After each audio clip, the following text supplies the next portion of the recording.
Donc, ce matin, le titre du message, c'est « Le signe de Jonas ». Savez-vous qu'est-ce que c'est l'image?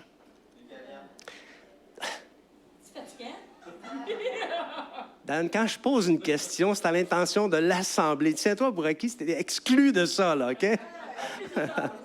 C'est effectivement une caverne, sauf que je trouvais que ça me faisait penser à l'intérieur du ventre d'un gros poisson, avec les branchies et puis les couleurs vives. Donc, j'ai pris ça comme une représentation du ventre d'un grand poisson. Faites un petit effort, faites un petit effort. Il y a quelques années, j'ai fait un message sur le livre de Jonas. C'est un livre très, très spécial, très particulier, le livre de Jonas. Et je l'ai relu, et il y a encore des choses qui ont monté dans mon cœur, et je souhaite vous les partager aujourd'hui. M'entretenir avec vous du signe de Jonas. Cet épisode, l'histoire ou le récit du livre de Jonas, c'est un épisode parmi les prophètes qui figure parmi les plus intéressants. Premièrement parce que lorsqu'on lit le livre de Jonas, on a peine à croire que c'est arrivé pour vrai. Sincèrement, c'est dur de croire que c'est arrivé pour vrai. Hein? Mais il y a dedans une prophétie et un signe. Et on va voir tout à l'heure un signe universel, d'une portée universelle, intergénérationnelle, annonciateur, une prophétie de la part de cet homme qui, comme personnalité, était quand même un peu spécial aussi. Notre texte de départ ce matin se trouve dans Luc. Jonas a paru comme un prophète, un vrai prophète, et toute son histoire constitue un signe. Et c'est pour ça que c'est bon de s'entretenir là-dessus. C'est tellement vrai que son histoire est un signe que c'est le sens des paroles même du Seigneur Jésus. Et on va lire dans Luc chapitre 11, versets 29 à 30 et le verset 32. Donc, Luc, c'est dur pour les oreilles, ça. Luc chapitre 11, versets 29 à 30 et 32.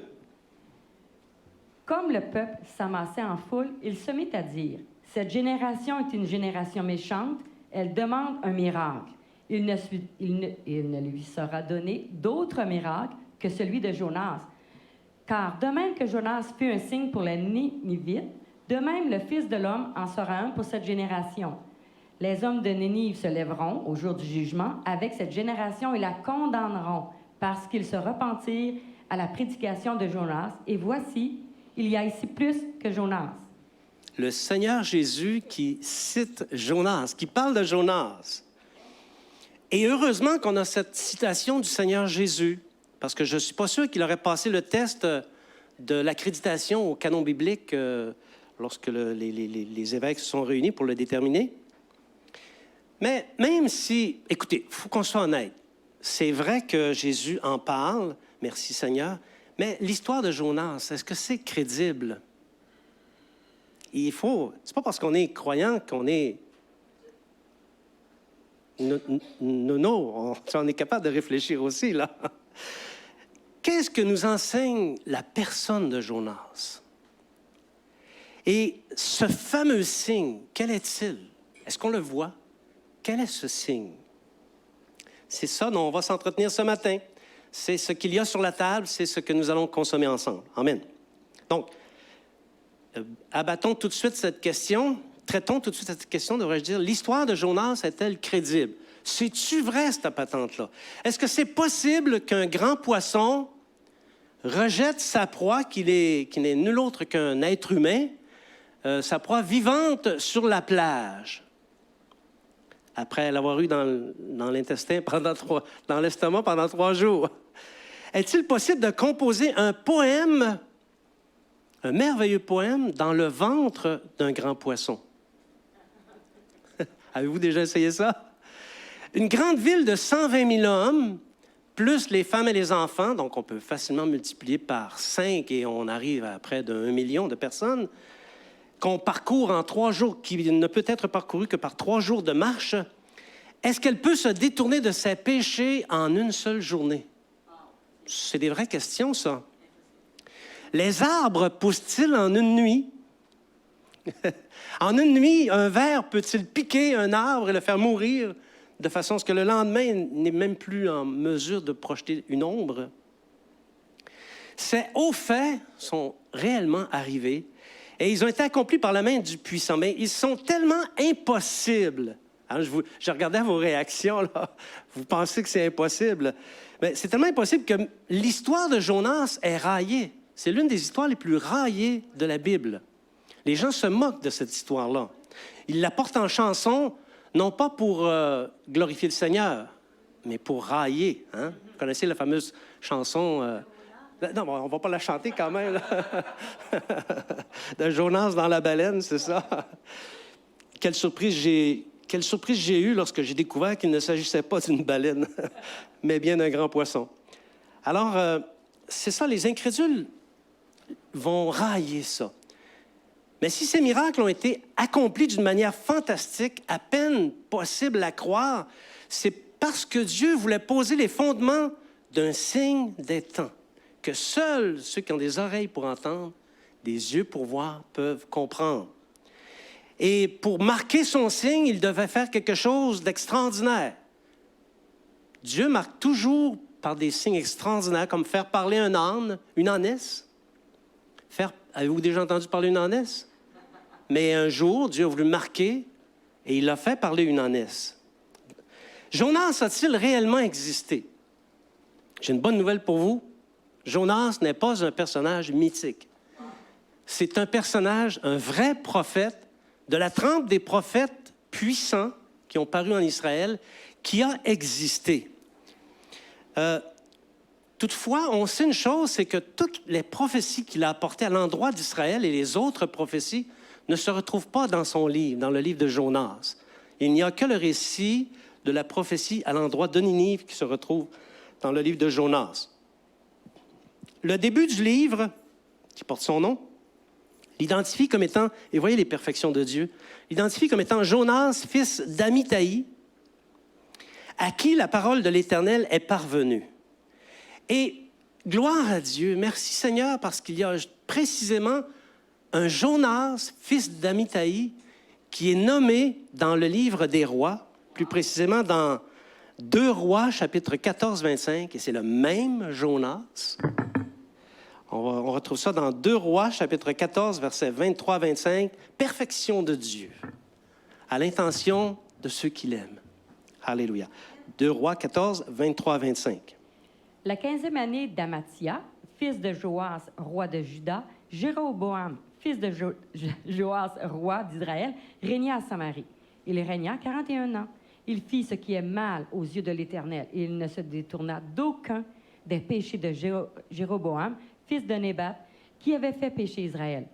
Il rétablit la limite d'Israël depuis l'entrée de Hamath jusqu'à la mer de la plaine, selon la parole que l'Éternel, le Dieu d'Israël, avait prononcée par son serviteur Jonas, le prophète, fils d'Amithaï de Gath-Hépher. Donc, il a existé. Il a donné des prophéties. Okay? Ce n'est pas un mythe.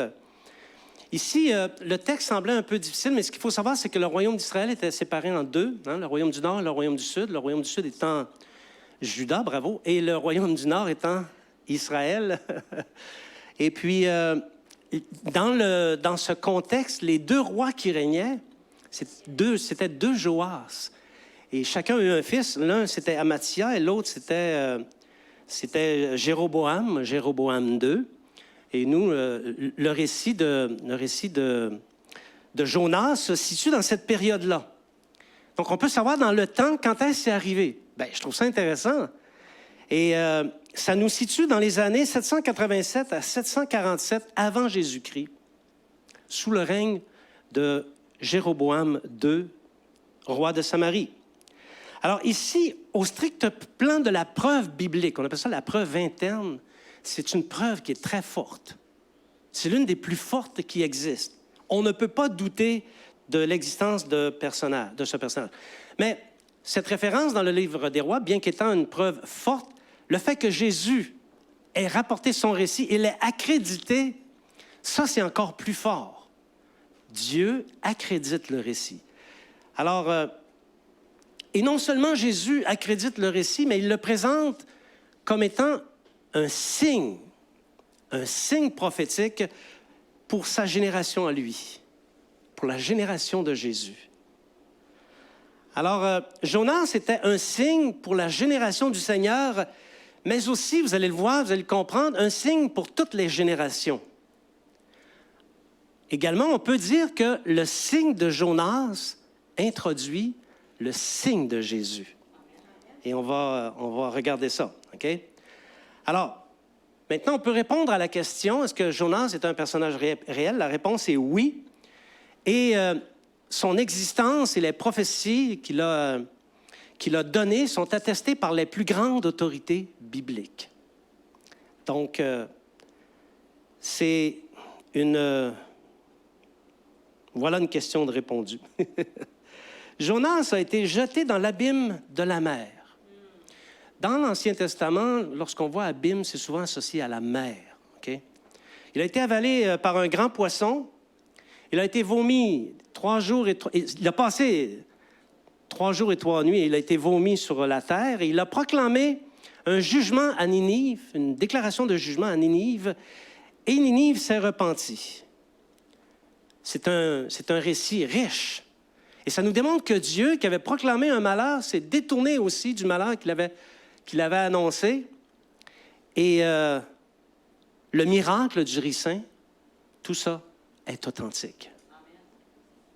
Alors voilà pour la véracité ou l'authenticité du personnage. Que nous enseigne la personne de Jonas? Jonas avait un caractère un peu particulier. Est-ce que tous, vous avez déjà lu le livre de Jonas? Ceux qui ont déjà lu le livre de Jonas?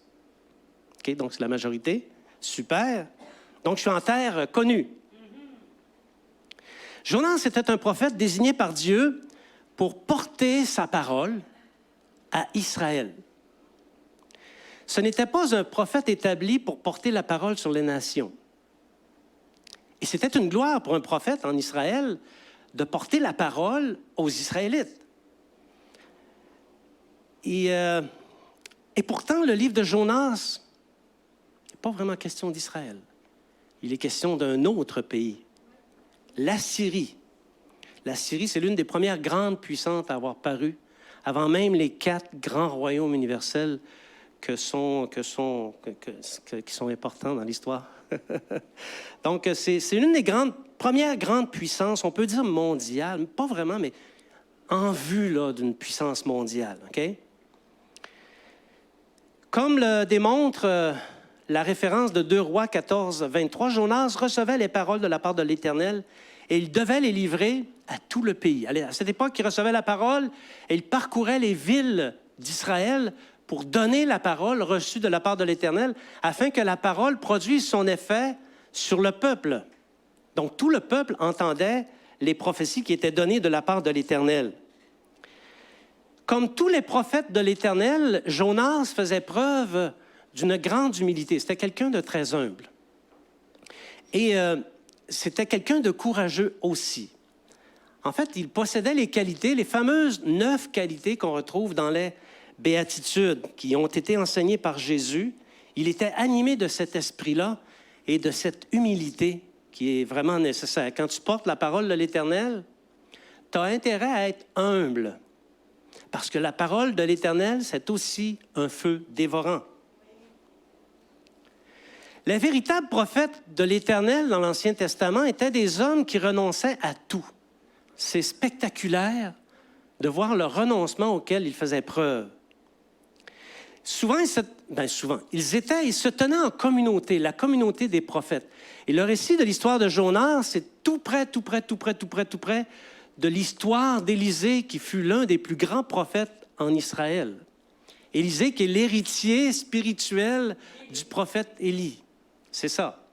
Donc, on est en droite ligne avec cette puissance de prophétie qui reposait sur le collège, la communauté des prophètes en Israël. Alors, leur responsabilité, c'était de recevoir les paroles de l'Éternel et les transmettre au peuple. C'était comme des messagers. C'était des messagers. Et leur rôle et leur responsabilité, c'était quelque chose d'important et de dangereux. Je ne suis pas convaincu, oui, je suis content d'appartenir au Seigneur, d'être un disciple de Jésus-Christ, mais je ne suis pas convaincu que j'aurais apprécié d'être un prophète dans cette époque-là, dans ce temps-là, parce que gare aux prophètes qui n'obéissaient pas aux paroles de l'Éternel, aux instructions qui accompagnaient les prophéties. Ça ne demeurait jamais impuni. Regardez, je vous donne un exemple ici pour vous montrer. Il y en a d'autres. Je vous en donne seulement qu'un pour montrer que c'était quelque chose de sérieux et de grave, le fait d'être un prophète de l'Éternel. Dans 1 Roi, chapitre 20, versets 35 à 37, on a plusieurs passages à regarder. Ça nous aide à mettre en contexte puis à suivre le fil. Donc, 1 Roi, chapitre 20, versets 35 à 37. L'un des fils des prophètes dit à son compagnon, d'après l'ordre de l'Éternel, « Frappe-moi, je te prie. » Mais cet homme refusa de le frapper. Alors il lui dit, « Parce que tu n'as pas obéi à la voix de l'Éternel, voici, quand tu m'auras quitté, le lion te frappera. » Et quand il l'eut quitté, le lion le rencontra et le frappa. Il trouva un autre homme et il dit, « Frappe-moi, je te prie. » Cet homme le frappa et le blessa. Ici, le frapper, là, c'est pas lui donner une claque sur la gueule, là. OK? À l'époque, quand on frappait quelqu'un, c'était avec le tranchant de l'épée. Eh oui. Et lui a été frappé par le tranchant de l'épée. Il a été blessé gravement, sérieusement, on ne sait pas, mais suffisamment, tout le moins, pour impressionner le roi d'Israël, puis que le roi d'Israël prononce son jugement sur ce... Mais ici, je ne veux pas faire le contexte de l'histoire, mais c'est juste pour vous montrer que quand un prophète recevait la parole de l'Éternel, il devait être obéissant et suivre toutes les instructions à 100%. Et ça, pour nous, les disciples de Jésus-Christ, qui sommes les héritiers des prophètes, ça devrait nous parler aussi comme disciples. Lorsqu'on reçoit des instructions de la part du Seigneur Jésus, d'y obéir.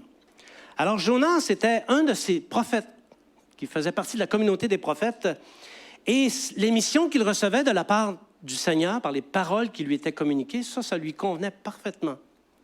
Il était dans une zone de confort. Prophète en Israël, à l'intention des Israélites, il était au comble. D'autant que les prophètes à l'époque étaient une grande autorité dans l'Église. Pour le peuple d'Israël, il y avait le roi, la loi et les prophètes. Ils exerçaient une grande influence sur toute la communauté des Israélites. Alors lui, il était en sécurité dans son milieu, au milieu de son peuple, tout heureux, un chrétien joyeux de faire la volonté de Dieu dans l'Église. C'était Jonas. On va remarquer un autre pas. On va parler un petit peu de la situation politique qui existait à cette époque-là. Ça va nous parler du contexte. À ce moment-là, du temps de Jonas, Israël était la proie, la victime des envahisseurs qui venaient du nord, dont la Syrie, pas la Syrie, mais la Syrie, qui est juste au nord d'Israël, là, la Syrie, un petit peu plus loin que le Liban. Et la Syrie, cet empire qui était un petit peu plus à l'ouest, nord-ouest, avait commencé à faire des incursions en Israël et à détruire les villes. Et cette puissance commençait à monter d'une façon importante à cette époque. Et Israël avait été affaibli par toutes ces incursions militaires. Vraiment, c'est une époque sombre de l'histoire d'Israël. Alors, ses fils et ses filles partaient en captivité. Ah, c'est juste une erreur d'urgence, c'est ça. Les fils et les filles d'Israël, beaucoup étaient partis en captivité. Et les cadavres qui tombaient à cause des incursions se comptaient par milliers. Et les villes étaient détruites parce qu'à l'époque, ils ne faisaient pas se contenter de prendre l'or et l'argent. Ils tuaient le monde, prenaient les richesses, mais après ça, mettaient le feu tout partout. C'était comme ça que ça se passait. Israël était vraiment... Et à cette époque, comme je l'avais dit tout à l'heure, il y avait un prophète qui était sur la fin de son ministère, qui était en contact avec le père de Jéroboam II. Jéroboam II, c'est lui là, qui existait du temps de Jonas. Et Joas, le père de Jéroboam II, avait reçu des promesses de délivrance de la part d'Élisée, le grand prophète. Donc, ça nous parle du contexte, qui est un contexte d'abandon du Seigneur, mais aussi de puissance, où Dieu manifestait sa puissance d'une manière extraordinaire. Alors, les prophéties du prophète Élisée se sont accomplies. Il avait dit, tu vas avoir 3 victoires. Il avait frappé 3 fois au sol, tu vas avoir 3 victoires. Et ces victoires, c'est Jéroboam II qui les a réalisées. Jéroboam II a eu des succès militaires. Il a rétabli, c'est ce qu'on a lu tout à l'heure, c'est par lui que toutes les limites d'Israël ont été rétablies à nouveau. Et la Bible nous dit qu'Israël n'a pas été entièrement détruit parce que Dieu n'avait pas encore résolu de le détruire. Son temps n'était pas arrivé. Alors, ce qu'il faut retenir de tout ça, c'est que c'était une situation politique trouble. Israël était dans des angoisses, dans des anxiétés existentielles. Et c'est encore un peu ça aujourd'hui, bien qu'Israël est une puissance militaire certaine. Et cette situation politique trouble démontre que Dieu voulait encore démontrer sa compassion envers son peuple. Il voulait encore exercer sa miséricorde. Et rappelons-nous de ça. Parfois, on peut avoir des situations troubles dans nos vies. On peut avoir l'impression que ça nous suit, mais Dieu a encore une compassion et une miséricorde à exercer envers nous. Amen. On parle encore de Jonas, notre ami Jonas, le schtroumpf grognon. Bon, tout le monde sait c'est quoi un schtroumpf. Je ne vais pas vous faire la description de ce qu'est un schtroumpf. Vous avez peut-être même raconté des histoires de schtroumpf à vos enfants. Mais il y en avait un particulier, le schtroumpf grognon. Lui, il n'était jamais content. Il avait toujours à redire sur n'importe quoi. On ne veut pas être comme le schtroumpf grognon, mais il était tannant, mais en même temps, c'était caricatural. Et parfois, Jonas, quand on le regarde, fait penser un peu à ça. Donc, Jonas, il y a une chose qui est certaine, c'est que ce prophète était bien au fait de la situation spirituelle d'Israël. Il était bien au fait aussi de la situation politique. Il était conscient des incursions qu'il y avait eues venant de la Syrie et venant de l'Assyrie. Il était conscient de ça et son amour était dévolu envers Dieu, l'Éternel, et envers Israël. C'était un prophète qui aimait profondément son peuple. Alors, comme je l'ai dit tout à l'heure, c'était un héritier spirituel d'Élisée. C'était en droite ligne avec l'exercice de ce genre de puissance. Il avait vu la puissance d'Élisée. Il cherchait à imiter le ministère d'Élisée. Et il savait, Jonas sait que lorsque l'Éternel envoie un prophète, c'est pour déployer sa puissance. Lorsque Dieu envoie un prophète, c'est pour exercer sa puissance. Amen. Joas avait dit à Élisée, à propos d'Élisée, « Char d'Israël et sa cavalerie ». Bien, char d'Israël et sa cavalerie, ça veut dire l'armée du pays, la seule armée qui est en mesure de défendre le pays. La puissance du prophète Élie était comparée à ça, la puissance d'un pays. C'est fort quand même. Normalement, dans la Bible, généralement, OK, on ne va pas faire une règle générale, mais généralement, les prophéties se composent d'un constat de situation. Dieu pose un constat sur une situation. Il donne un avertissement et il fait un appel à la repentance. C'est un pattern qu'on retrouve souvent dans les prophéties. Appel à la repentance ou à changer de voie, à abandonner les mauvaises pour s'approprier des bonnes. Et l'histoire des prophètes nous démontre que c'était rare qu'un peuple se repente à la suite d'une prophétie.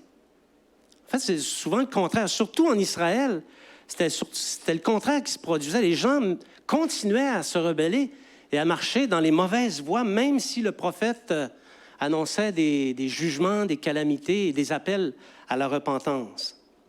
C'est rare qu'Israël, les tribus du Nord, se soient repentis. Et là, à son grand plaisir, c'est une voiture avec un moteur très puissant, un prophète. Et là, Jonas reçoit une parole de la part de Dieu. Yes! Yes! J'ai une parole de la part de Dieu. Ça, c'était son grand plaisir. Mais à son grand déplaisir, elle concerne un peuple ennemi.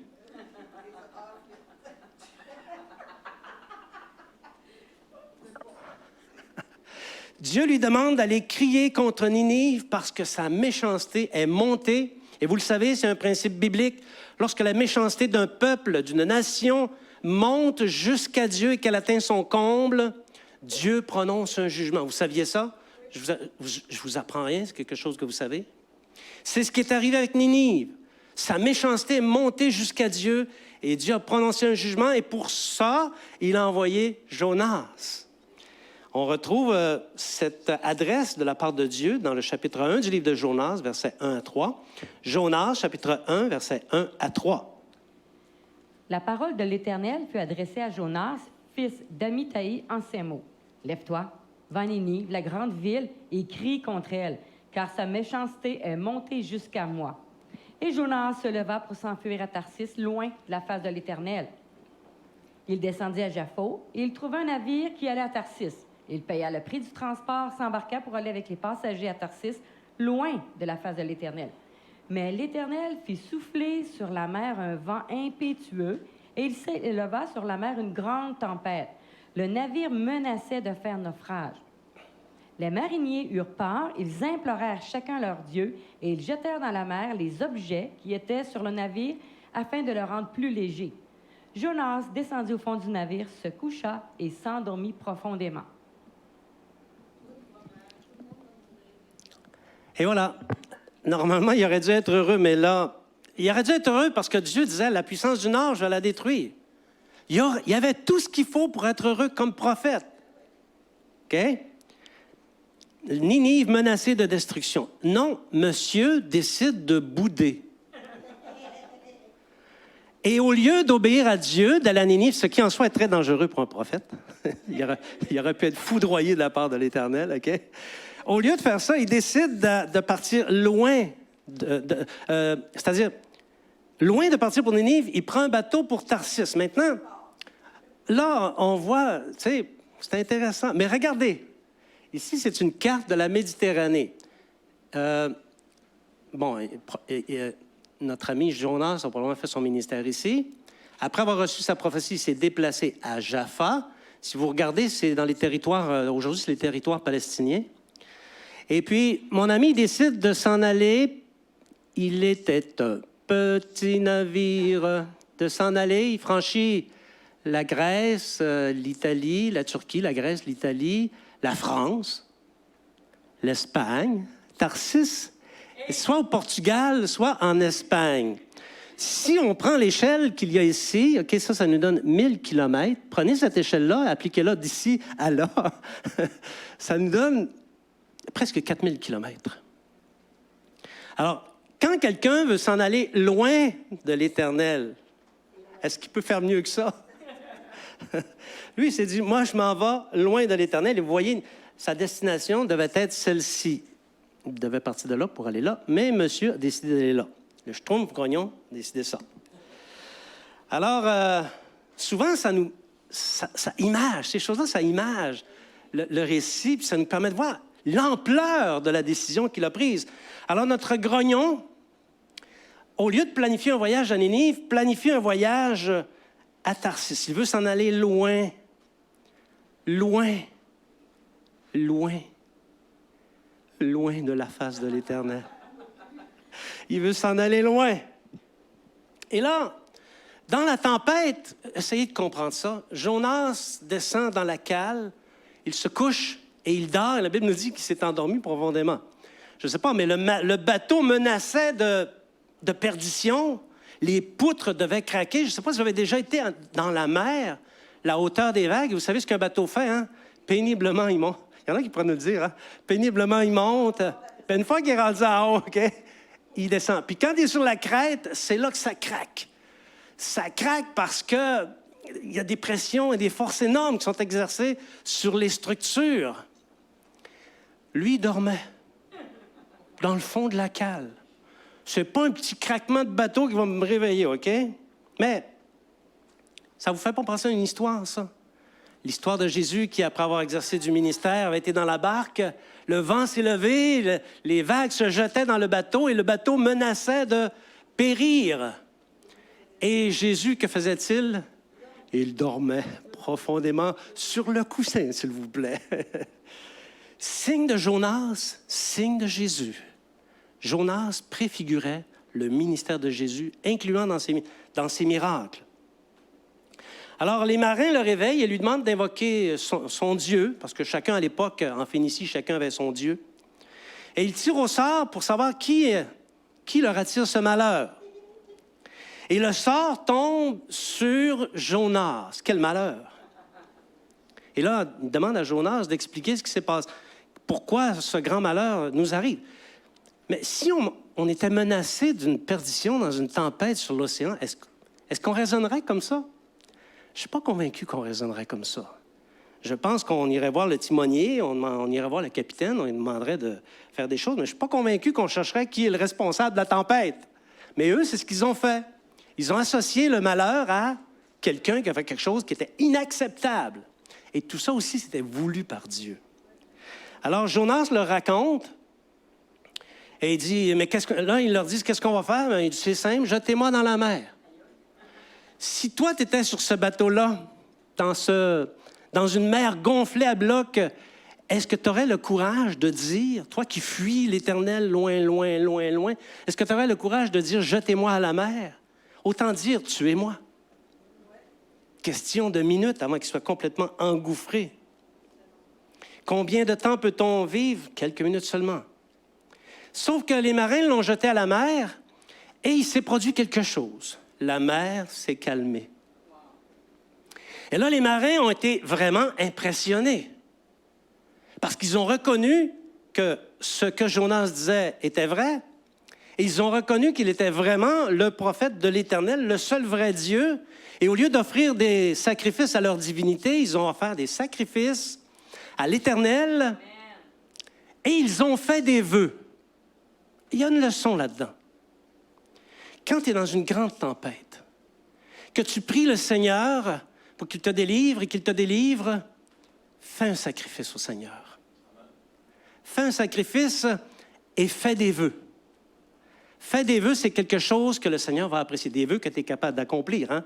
Parce que la Bible dit aussi, mieux vaut un vœu. Si tu fais un vœu, accomplis-le. Mieux vaut ne pas faire de vœu que faire un vœu et ne pas l'accomplir. Eux, c'est ce qu'ils ont fait. C'était dans leurs mœurs. Aujourd'hui, ça disparaît, mais c'était dans leurs mœurs. Et là, Jonas Grognon fut enseveli dans l'abîme et avalé par un grand poisson. On ne va pas discourir sur quelle était la nature de ce grand poisson, mais sachez une chose, c'est qu'il y a des grands poissons qu'on ne connaît pas, qui sont dans l'océan. Et même aujourd'hui, on entend des histoires semblables à celles de Jonas, des délivrances spectaculaires où Dieu a délivré par un grand poisson des fils et des filles qui étaient en grand danger. Et des histoires très crédibles, croyez-moi. OK? Alors, notre ami Jonas, dans le poisson, dit ceci. « Dans ma détresse, j'ai invoqué l'Éternel et il m'a exaucé. Du sein du séjour des morts, j'ai crié.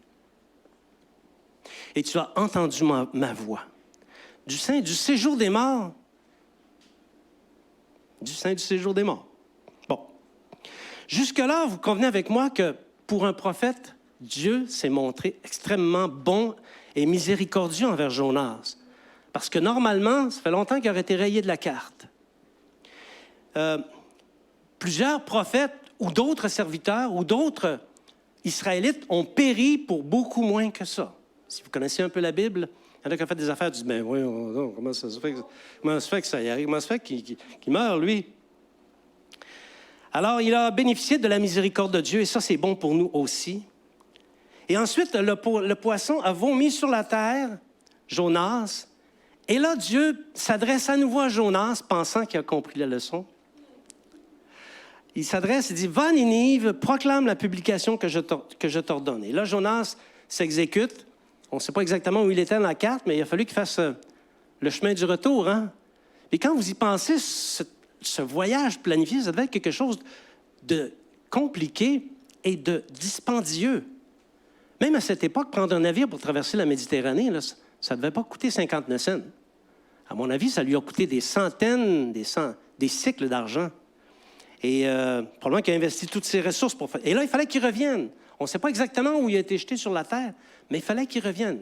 Il a fallu qu'il fasse une bonne distance encore, soit à pied, soit à cheval, soit avec un char pour aller à Ninive. Il y avait encore une bonne distance à parcourir pour aller à Ninive. Mais Jonas s'exécute. Et là, il arrive à Ninive et il fait une journée de marche, il dit encore 40 jours et Ninive sera détruite. Il obéit au Seigneur. Il délivre la prophétie aux Ninivites. Okay? Ninive se repentira-t-elle ou ne se repentira-t-elle pas? La publication ou la proclamation de Jonas est parvenue au roi des Assyriens. Dans Jonas 3, 7 à 9, Jonas chapitre 3, versets 7 à 9, ça nous parle de ça, que c'est venu aux oreilles du roi d'Assyrie. Et il fit faire dans Ninive cette publication par ordre du roi et de ses grands, que les hommes et les bêtes, les bœufs et les brebis ne goûtent de rien, ne pèsent point et ne boivent point d'eau. Que les hommes et les bêtes soient couverts de sacs, qu'ils crient à Dieu avec force et qu'ils reviennent tous de leur mauvaise voie et des actes de violence dont leurs mains sont coupables.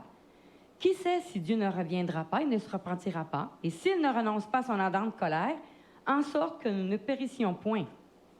Parle-moi d'un roi qui raisonne justement. Un roi qui raisonne bien. Et d'ailleurs, les prochains jeûnes qu'on va faire à l'Église Esprit et Vie du Royaume, on va s'inspirer du roi de Ninive. Les hommes et les femmes, on se promène avec un sac, ne mangeront pas, ne boiront pas.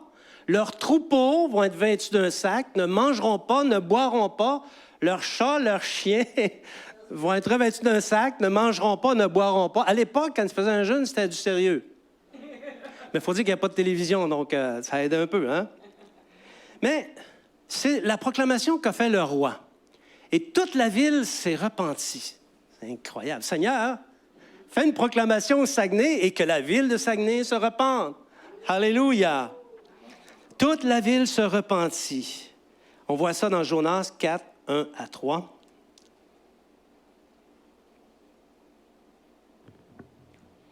Cela déplut fort à Jonas, et il fut irrité. Il implora l'Éternel et il dit, « Ah, Éternel, n'est-ce pas ce que je disais quand j'étais encore dans mon pays?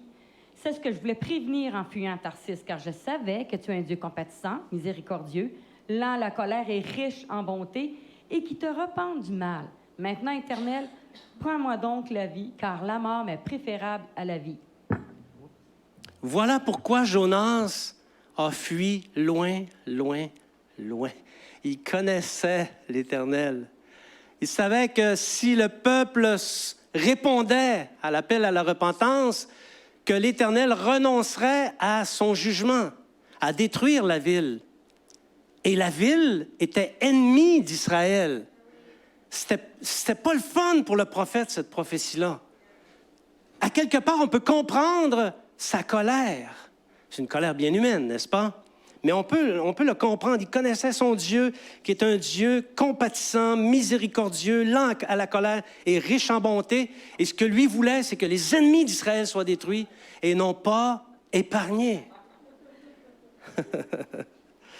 Alors, notre Jonas grognon, incrédule un peu, se fabrique une cabane. Et il attend de voir si oui ou non la ville va être détruite. Et puisqu'il fait chaud, Dieu a compassion de notre ami Jonas, il fait pousser un ricin pour donner de l'ombre à Jonas en une nuit.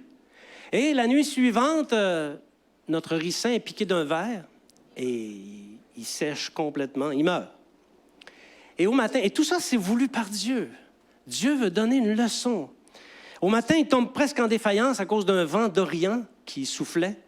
Et là, Jonas se fâche encore. Il se fâche encore contre Dieu, pas contre Ninive, contre Dieu. On voit ça dans Jonas 4, 9 à 11. Jonas, chapitre 4, versets 9 à 11. Dieu dit à Jonas, « Fais-tu bien de t'irriter à cause du ricin? » Il répondit, « Je fais bien de m'irriter jusqu'à la mort. » Et l'Éternel dit, « Tu as pitié du ricin qui ne t'a coûté aucune peine et que tu n'as pas fait croître, qui est né dans une nuit, qui a péri dans une nuit. Et moi, je n'aurais pas pitié de Ninive, la grande ville dans laquelle se trouvent plus de 120 000 hommes qui ne savent pas distinguer leur droite de leur gauche et des animaux en grand nombre. » Quel beau passage. Quel beau passage. Voyez-vous, Jonas réplique à Dieu. « Fais-tu bien de t'irriter? » « Oui, je fais bien de m'irriter. » jusqu'à la mort. Est-ce que parfois on n'est pas comme ça dans nos histoires? Dans nos histoires, nous, on voit la patente d'une manière. Et le Seigneur voit la patente d'une autre manière. Et il n'y a seulement qu'une manière qui se réalise, et c'est la manière du Seigneur. Et on voit la manière du Seigneur se réaliser. Ça nous fâche, parce que ce n'est pas comme ça qu'on le voyait. Puis on aimerait que ça se passe comme ça, mais ça ne se passe pas comme ça. Ça se passe à la manière dont Dieu l'a décidé, dont il l'a planifié, dont il l'a écrit dans son livre. Et Dieu a compassion des hommes et des femmes. C'est un Dieu miséricordieux. On voit beaucoup de miséricorde à l'endroit d'Israël, mais c'est bon de voir que Dieu a autant de miséricorde également et de bonté et de compassion envers une nation autre qu'Israël. Ça prouve son amour envers tous les hommes. Et ça nous démontre aussi les vraies intentions de Dieu. Si on pense que Dieu va juger les méchants, on a raison, mais ce n'est pas maintenant que ça va se passer. C'est dans le futur, au rétablissement de toutes choses. Mais d'ici à ce que ça se produise, l'intention de Dieu, c'est de sauver et non pas détruire. Mais pour que ça puisse se produire, ça demande des appels à changer de voie et ça demande la réalisation d'une repentance vraie et authentique. Et ça nous montre, ce récit nous montre également que Dieu travaille avec des hommes et des femmes qui, bien qu'étant humbles, courageux, bien qu'ayant les qualités de humbles qu'on voit dans les béatitudes, ont des principes et des humeurs. Parfois, l'humeur est bonne, parfois, l'humeur n'est pas bonne. Mais ce sont des hommes comme d'autres. Jonas était un homme de principe. C'était un nationaliste. C'était Israël à tout prix et les autres, non, pas du tout. C'était un nationaliste.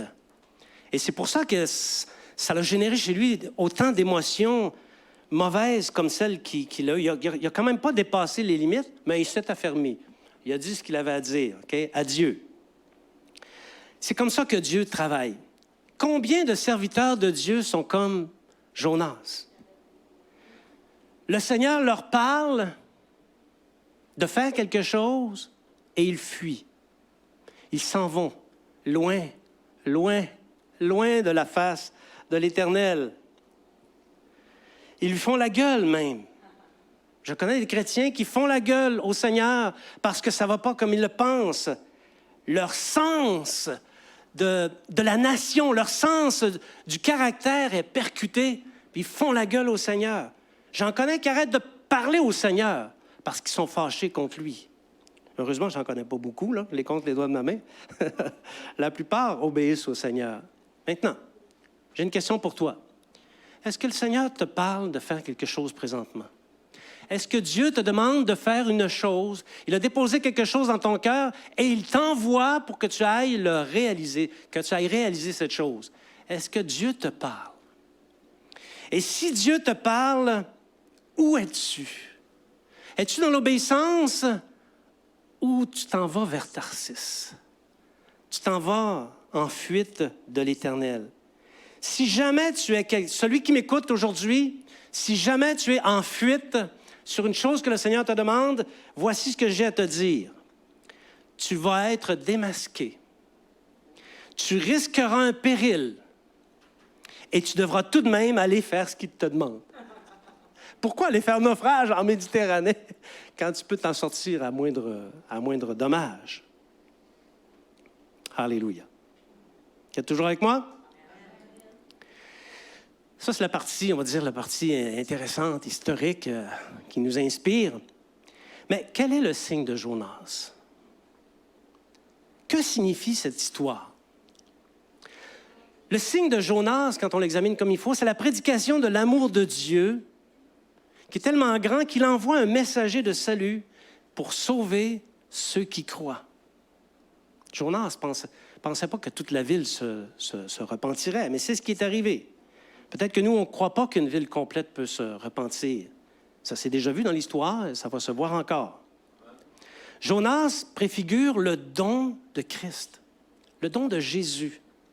Par sa mort et sa résurrection, pour le salut de quiconque croit. C'est une image du sacrifice de Christ et qui appelle à la repentance. Pas de repentance, pas de salut. Quelqu'un peut entendre le message, l'appel à la repentance et ne pas y répondre. Il ne sera pas sauvé. Pas de repentance, pas de salut. Frères et sœurs, comprenez ça. Comprenez ça. Tout le reste, c'est du faux. Repentance, salut. Si quelqu'un dit « je suis sauvé », tu le regardes aller, il n'y a aucun signe de repentance, ce n'est pas un sauvé. C'est quelqu'un qui est perdu, qui continue dans sa mauvaise voie. Salut, repentance, repentance, salut, blanc, bonnet, bonnet blanc. Ça va tout ensemble. Et si quelqu'un, après avoir entendu l'appel à la repentance, ne se repent pas, il demeure sous la condamnation et dans l'attente du jugement de Dieu. Si Ninive ne s'était pas repentie, 40 jours plus tard, elle aurait été détruite. Jonas dans le séjour des morts. Ça, c'est quelque chose de très important. Certains commentateurs, je me suis informé un peu, j'ai lu un peu, il y a certains commentateurs et certains chrétiens qui disent que Jonas est mort dans le ventre du poisson. Et c'est plausible. On ne va pas discuter, on ne va pas faire un débat là-dessus. On ne va pas faire une dispute de mots, mais c'est plausible. C'est plus fort un peu que c'est possible. C'est plausible que Jonas soit vraiment mort dans le ventre du poisson puis qu'il ait eu des communications spirituelles du temps qu'il était dans un état de mort. Ce n'était pas une mort cérébrale, croyez-moi. La gravité des mots utilisés dans son poème, c'est ce qui nous fait penser, ça évoque une expérience de mort. Alors,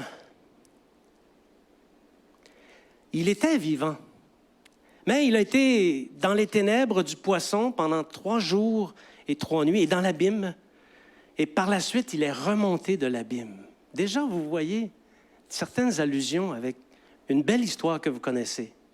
Et savez-vous quoi? Si Jonas n'avait pas été grognon, l'expérience du poisson n'aurait pas annoncé par avance, par figure, le sacrifice de Christ. On ne l'aurait pas vu. Parce que Christ, après cette montée obéissant, est mort et il a été dans l'abîme pendant 3 jours et 3 nuits. Et le 3e jour, l'abîme l'a rejeté sur la terre, comme Jonas. Le signe de Jonas, c'est le signe de Jésus. Le signe de Jonas, c'est le signe de la nouvelle naissance aussi. C'est une annonce de la nouvelle naissance. C'est ce que ça symbolise. Tous les hommes sont aimés de Dieu. Parce que Dieu ne veut qu'aucun périsse. Est-ce que Dieu veut perdre les hommes? Non. Il ne veut qu'aucun périsse. Malheureusement, ce n'est pas ça qui va se produire. Gloire à Dieu, tous peuvent être bénéficiaires de la miséricorde de Dieu s'ils acceptent le message de son Fils et qu'ils croient en Jésus et qu'ils changent d'attitude. Des fois, on entend 360. Non, pas 360. 360, tu reviens à ton ancienne voie. 180. Tu allais à l'ouest, puis il faut que tu ailles à l'est. Exactement le chemin qu'a dû faire notre ami Jonas pour revenir. La personne qui reçoit Christ doit se mettre à marcher dans les voies de l'obéissance au commandement de Dieu, comme on a longuement parlé dans d'autres messages. Il pratique la vertu des chrétiennes qu'il y a dans les évangiles et il médite et il met en application dans sa vie les enseignements des apôtres. Alors, il expérimente ce que la Bible appelle la nouvelle naissance. Si un homme ne naît de nouveau, il ne peut voir le royaume de Dieu. Il doit naître d'eau et d'esprit. Naître d'eau, c'est la naissance naturelle. Quand ta maman t'a mis au monde, ça, c'est naître d'eau. OK? Mais ensuite, il faut naître d'esprit. Parce que tant que tu n'as pas accepté le plan du salut de Dieu, ton esprit est mort. Mais lorsque l'esprit te visite, ton esprit reprend vie. Et là, tu nais d'eau et d'esprit, tu nais de nouveau. Alors, l'image de Jonas, c'est que la naissance naturelle, quand Jonas est sorti du sein de sa mère, c'était sa naissance naturelle. La nouvelle naissance est symbolisée par la sortie du ventre du grand poisson. Voyez-vous? Image de la nouvelle naissance. Et après être sorti du ventre du poisson, Jonas a pu accomplir le dessein de Dieu. Le signe de Jonas est aussi une image du baptême qui marque profondément un des rites essentiels de la chrétienté. Oui, parce que le baptême, selon l'enseignement des apôtres, associe le baptisé à l'expérience de mort et résurrection. dans l'eau du baptême, le croyant participe à la mort de Christ. Je vous apprends rien, vous savez tout ça. Hein? Il participe à la mort de Christ et il se trouve à être aussi dans le grand abîme, parce que qui est mort est dans le grand abîme, et par le fait même est associé à Jonas dans le ventre du grand poisson, au fond de la mer. Et lorsque le baptisé sort de l'eau, il devient associé de Christ en nouveauté de vie, assimilé au retour à la vie de Jonas, vomi par le poisson sur la terre. Voyez-vous les belles images que le Seigneur nous donne dans sa parole. Alléluia. Si nous sommes morts en Christ, on l'a dit tout à l'heure, nous vivrons par lui. C'est pourquoi ceux qui retournent dans le ventre du grand poisson, parce qu'aussi invraisemblable que ça puisse paraître, il y a des personnes qui, après avoir accepté le Seigneur Jésus, après avoir passé l'expérience du baptême, s'être associées à la mort et à la résurrection de Jésus et au fait d'avoir été dans le ventre du grand poisson et d'en être ressortis, décident, après 1 an, 6 mois, 1 an, 2 ans, 3 ans, décident de retourner dans le ventre du grand poisson. Retourner en arrière, c'est ça. Est-ce que c'est logique? Est-ce que ça a du sens? Ça n'a aucun sens, OK? Alors, si quelqu'un fait ça, cherche à retourner dans le ventre du grand poisson, il commet vraiment un acte de folie. Oui, moi, je retourne en Méditerranée. C'était le fun dans le bateau, là. C'était un petit navire, c'est une belle chanson. Puis dans le petit bateau, je suis capable de dormir profondément, puis il n'y en a pas de souci. Non, tu retournes en arrière. Si le grand poisson te bouffe à nouveau, est-ce que tu vas sortir une deuxième fois ou vas-tu être digéré? Je crois que tu risques d'être digéré, OK? Le signe de Jonas préfigure toute l'œuvre de Christ et devient un signe de salut pour toutes les générations. Amen. J'invite les musiciens ici. L'enseignement de ce matin, bon, pour plusieurs, probablement que vous aviez déjà entendu des choses qui allaient dans ce sens-là, mais ça se voulait une démonstration de la puissance de la révélation de Dieu. Parce qu'un homme qui n'a pas l'esprit ne peut pas voir ces choses-là dans le récit de Jonas. Il ne peut pas, OK? Et la révélation de Dieu, elle se trouve d'un couvert à l'autre de la Bible. Et la révélation de Dieu a pour effet de révéler Christ. Va voir les prophéties, examine-les. Elles révèlent Christ. Amen. Amen. Comme chrétien, on ne peut pas se montrer désinvolte par rapport à ces révélations. Elles sont extrêmement puissantes et utiles lorsqu'on rend témoignage à nos amis du monde qui ne connaissent pas le Seigneur Jésus. Elles sont extrêmement utiles aussi lorsque nous sommes dans les épreuves, dans les soucis, lorsqu'on est dans l'abîme, quand on est au milieu d'une tempête. Lorsque ça nous arrive d'être dans le milieu d'une tempête, posons-nous la question, est-ce qu'on est en train d'accomplir par avance une prophétie? Une prophétie pour nous? Une prophétie qui a été dite autrefois? Ou est-ce que notre histoire va être une prophétie pour quelqu'un qui va apparaître dans l'Église un peu plus tard? Est-ce qu'on ne serait pas en train d'accomplir quelque chose qui a été voulu, planifié par Dieu? La réponse est oui. Alléluia. Vive la technologie, hein?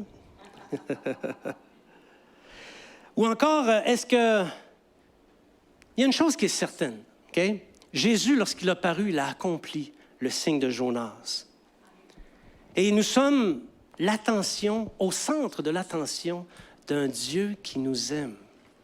Est-ce que tu ressens l'amour de Dieu? Amen. Je ressens l'amour de Dieu. Je me sens aimé par le Seigneur, même si je ne me sens pas digne, comme la plupart d'entre nous, mais je me sens aimé. Et Jésus est le Fils de Dieu. Il est le Fils d'un Dieu miséricordieux. Et Jésus est venu, il l'a dit lui-même, il est venu pour sauver et non pour perdre. Et tous nos efforts comme disciples devraient être orientés vers le salut de ceux qui nous côtoient, qu'ils soient dans notre milieu professionnel, dans notre famille ou quoi que ce soit. Mais on doit importer dans notre environnement le signe de Jonas. Faire connaître aux gens l'avertissement de Dieu et le jugement qui pèse sur la génération afin qu'ils changent d'attitude. Bien-aimés, n'hésitez pas dans votre témoignage. Quand vous parlez à des personnes du Seigneur Jésus, s'il vous plaît, n'hésitez pas à citer la prophétie biblique.